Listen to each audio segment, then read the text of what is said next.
The desert swallowed everything. It always did, slow and certain, like a patient beast. I knew that much. My name is Caleb, and I spend my days and too many nights on the only train left running in what used to be called the United States. Now it was just sand, red, shifting, endless sand. This old beast was my life, my prison, my last defiant act against the long, slow death of a country. I started my shift the same way I always did, the kind of routine you clung to when everything else was gone. Checking the antique control panel in the locomotive's cab, wiping dust from the brass gauges, a useless gesture, but it was my gesture. I kept a maintenance log, a tattered notebook, mostly to prove to myself I was still doing something, still a person. My pen scratched against the yellowed paper, charting the dwindling water supply, the failing fuel pressure. Just the usual, you know. That's when it happened, the first small thing.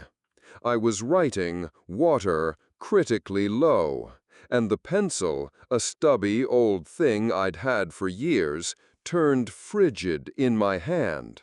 Not just cool, ice cold, like it had been dipped in liquid nitrogen. I stared at it, then at my fingers. A faint white mist seemed to drift from the lead tip for a split second. A shiver ran up my arm. "God damn it," I mumbled, dropping the pencil onto the console. It clattered against the old brass, a sharp sound in the empty cab. I rubbed my fingers, trying to chase away the numb ache. They felt like raw meat. Just picked up the cold from the water tank, I guess." I said it out loud, the words tasting like grit in my mouth. A stupid explanation, yeah, but it was the only one I had.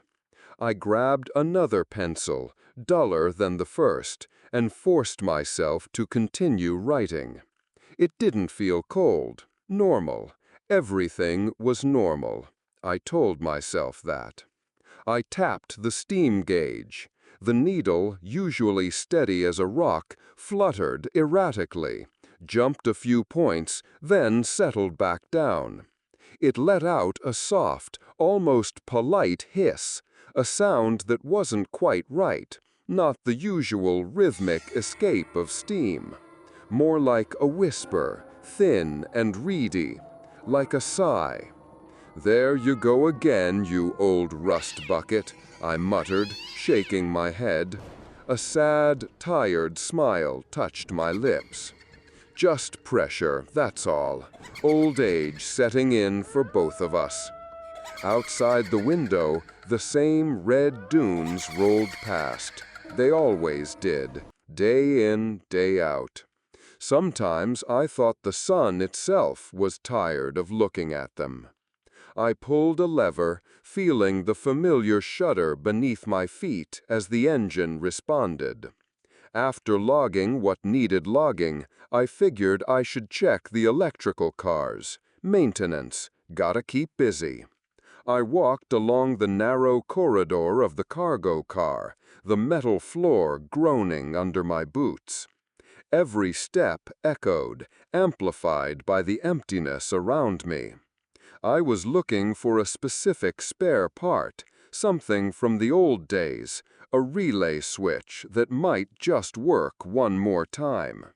Then I heard it, a heavy footfall, clunking, somewhere near the far end of the car, fading, like someone had just dropped their weight, then started walking away. I stopped dead in my tracks, held my breath. Listen. Nothing. Just the faint rumble of the train, the endless hum of the tracks. The air was thick, stale with the smell of old metal and dust. Maybe the wind, or maybe. I turned, took another step forward, and the sound returned.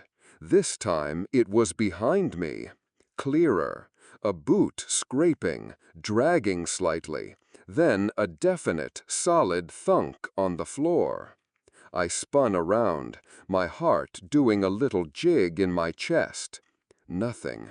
The corridor stretched empty, a tunnel of gloom and shadow. Just crates and canvas covers. My own reflection, distorted and wavering in a grimy window pane, looked back at me, scared. "Just the metal contracting, you old fool," I whispered, my voice rough, drier than the desert outside. "Or maybe I'm just hearing my own damned boots on this rotten floor." I reached out, my hand finding a cold brass handrail, a relic from a passenger car they'd cannibalized for parts. A sudden, sharp chill shot up my arm, distinct and shocking, as if someone had just placed an icy hand on me. A faint, almost sickly sweet odor, like dead flowers mixed with something acrid, clung to the air for a moment, then vanished. I rubbed my arm, my brow furrowed, but pushed the thought away.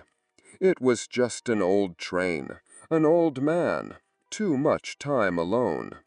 I kept walking, though my hand still felt unnaturally cold, aching almost. Later, back in the cab, I tried to get the radio working again. It had been nothing but static for weeks, maybe months. A useless piece of junk, honestly. But I tried, always tried. Thought maybe, just maybe, I'd catch a whisper of another human voice, a sign that I wasn't the last one. I twisted the dial, fine-tuning, trying to coax something, anything, out of the ancient machine. The static, a constant hissing wall of white noise, slowly began to change. It wasn't a frequency shift, it was a sound beneath the static, a faint, disjointed whisper. Not words, not exactly, but a deep, pervasive sense of sorrow, of quiet desperation. It was like I was listening to raw emotion, stretched thin and distorted by static. This wasn't normal electrical interference. It was different, darker. I leaned closer, my ear almost touching the speaker, my hand still gripping the screwdriver. The whispers grew, coalescing, sounding less like a machine and more like something trying to break through. It felt like it was coming from inside the radio, seeping out, bringing with it a musty, antique smell, like old, rotting books and damp earth. A sudden, unearthly cold breath ghosted across my face, raising the hairs on the back of my neck. I dropped the screwdriver. It clanged against the metal floor. I recoiled, stepping back, my eyes fixed on the radio. "No way," I mumbled, my voice a shaky breath. Even I could hear the fear in it. "That's not static. That's something talking." My mind screamed no, screamed impossible. I shook my head hard, trying to dislodge the thought. No, can't be. Just an old, busted machine. Just my head playing tricks. But the cold still lingered on my skin, and the memory of the whispers, though gone, felt like a brand on my mind. I returned to the Boomlai, flicking on the dim overhead light. The weak yellow glow spilled across the grimy window. I stared out at the desert, trying to focus, trying to clear my head. For a fleeting instant, reflected in the dusty glass, I saw it. A broken-down town. houses without windows, sand burying the streets, a skeletal gas station sign swaying in a ghost wind. It was there, clear as day, for a fraction of a second. A bustling, ruined place, completely different from the empty, desolate dunes that were supposed to be out there. Then it was gone, swallowed by the darkness after the train's faint light beam swept past. I stood frozen, my eyes wide, glued to the glass. I hadn't fallen asleep. I hadn't even blinked. I knew what I saw. It was too real. It flashed, then disappeared. "It's not just the train," I whispered, looking straight ahead, not daring to look outside again. My own reflection looked back at me, a scarecrow figure with haunted eyes. The whole damn world out there is changing. I turned my back to the window, stared at the wall. My hand found a pack of cigarettes, shaking slightly. I lit one, the small flame struggling against the stale air. I looked down at my old pocket watch, the one Mary gave me. The second hand ticked steadily, a comforting, familiar sound. But as I watched, the hour hand seemed to jump, not forward, but back. A tiny, almost imperceptible lurch. Then it settled. Then it rotated forward, as it should. My breath caught in my throat. My chest felt tight, like someone had wrapped a band around it. "No way. I'm just tired." The words were a flat, dry whisper. The smile I tried to force onto my lips felt brittle, like cracked glass. The cigarette in my hand, usually a source of comfort, now just felt hot, almost burning. It offered no relief. And then the radio, still off from where I'd left it, hissed once. A dry, rasping sound. The whisper. It was back. This time, it didn't sound distant. It felt like it was right behind me. I gripped the steering wheel, my knuckles white, forced myself to calm down, focus. I needed to move, to keep moving. My shift was done, but there was no off switch. Not for me, not anymore. I just kept going. The rhythmic clang of metal on metal, the constant shudder of the engine, it was all I knew, all there was. The routine was my anchor, so I clung to it. My personal maintenance log, a tattered journal of an age gone by, sat on the console. It told me what to check, what to clean, and I did it. Anything to keep the thoughts from taking hold. I was scribbling some notes about the dwindling fuel, the scratch of my pencil against the page, a small comfort. That's when it happened again. Not the pencil in my hand this time, but the one I dropped earlier. The one that was ice cold. It lay on the console, completely still. But as I watched, a faint wisp of what looked like steam, or maybe just visible cold vapor, curling up from its lead tip. The air around it seemed to shimmer. I snatched it up. It was still frigid. My fingers burned from the cold. I threw it down, hard.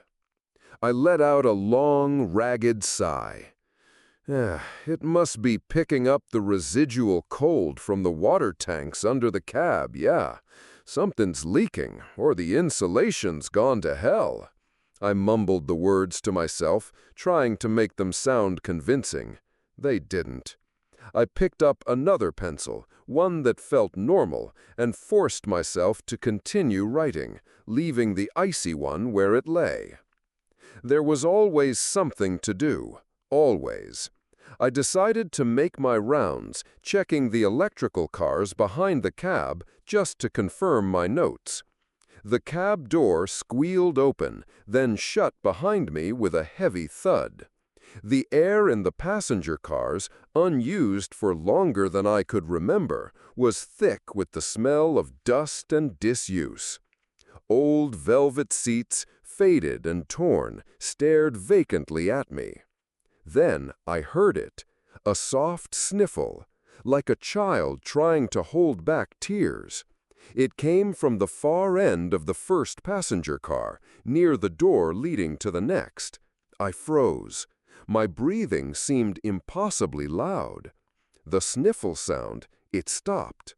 The silence that followed was unnerving, heavy, pressing in on me. I took a slow, deliberate step forward, boots scraping on the metal floor. The sniffle returned. This time it was louder, clearer. My blood ran cold. I spun around, my eyes scanning the empty compartment. Nothing, just the rows of silent, ruined seats. But then, near a cracked window, I saw it. An old, tattered rag doll, its button eyes gone, one arm missing, lying on the floor. It was facing the wall, tucked into a corner, as if it had been abandoned there. I walked towards it, slowly. The doll lay still, lifeless, a forgotten relic. I bent down, staring at it.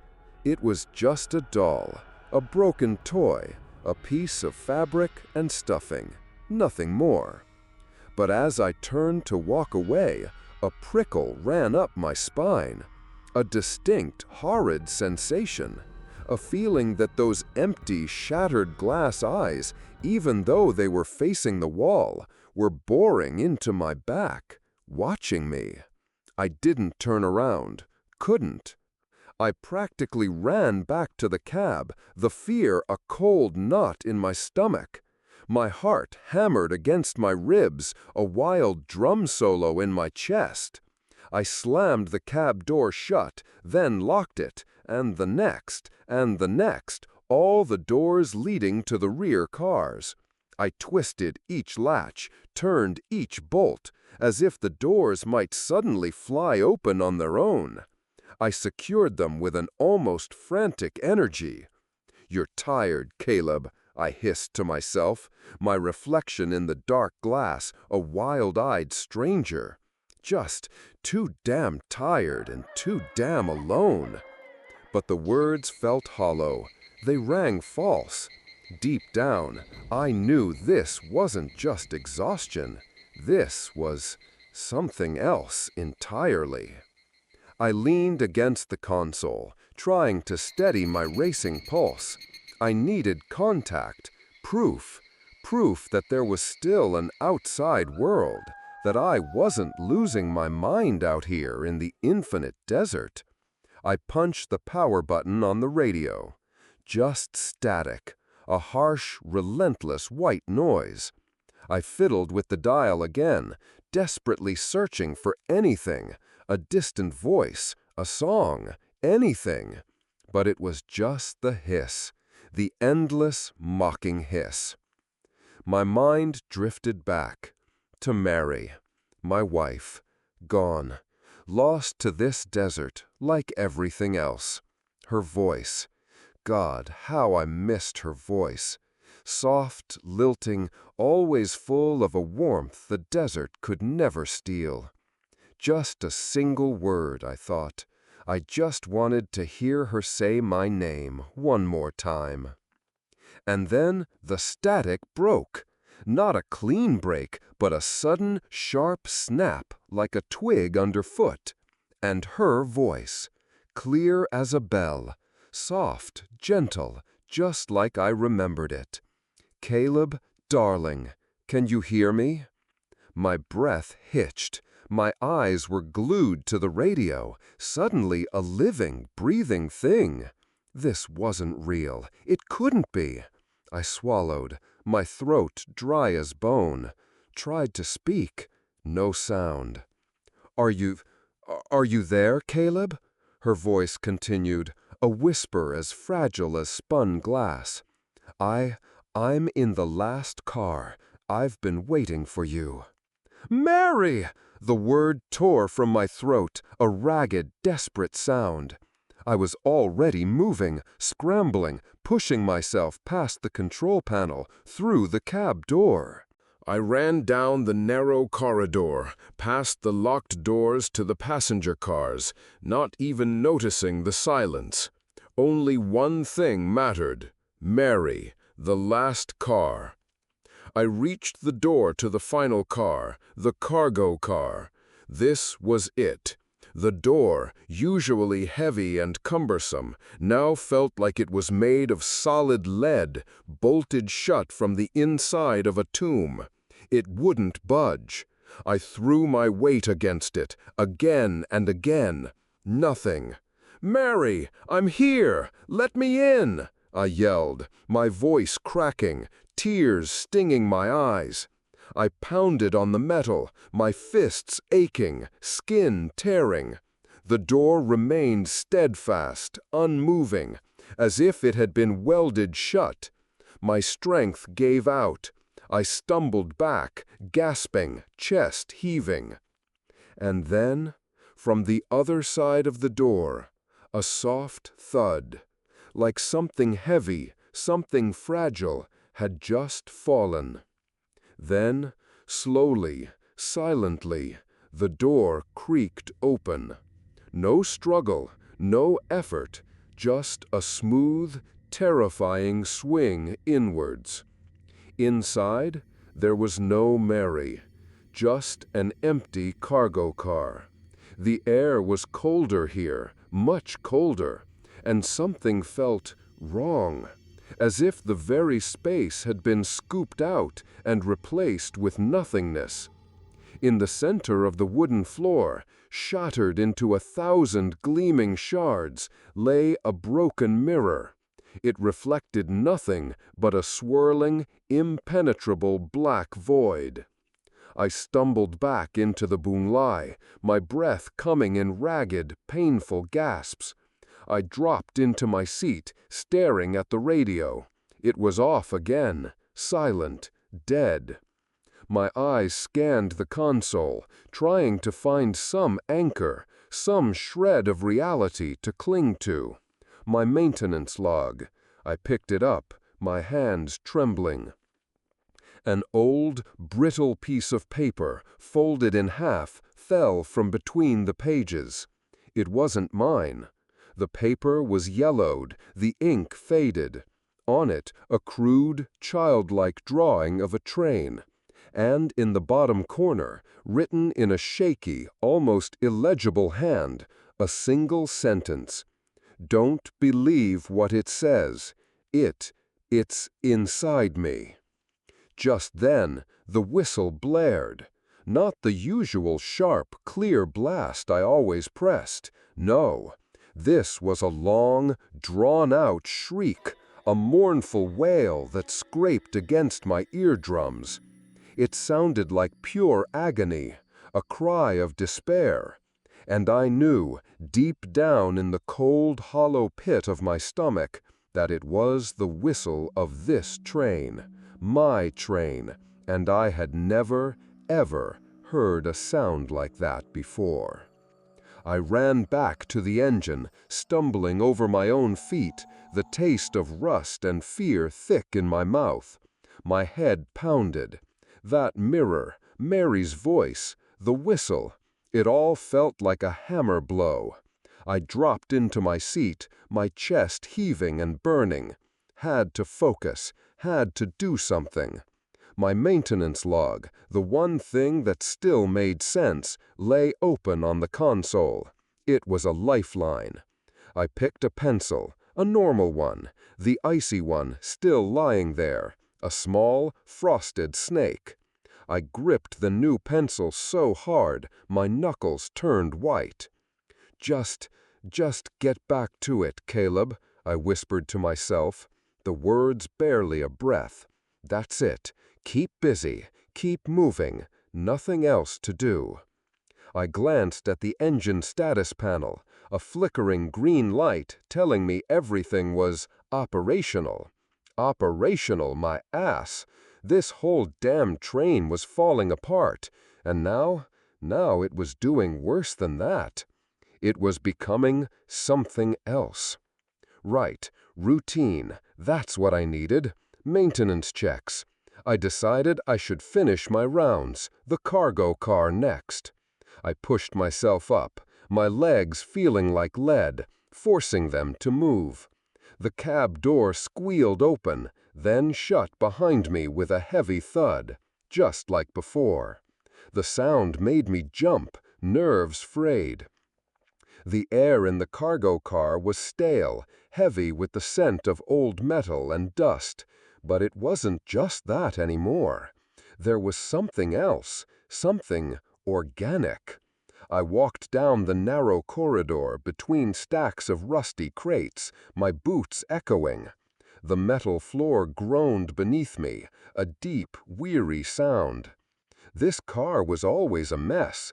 Spare parts, old supplies, everything piled high, long forgotten.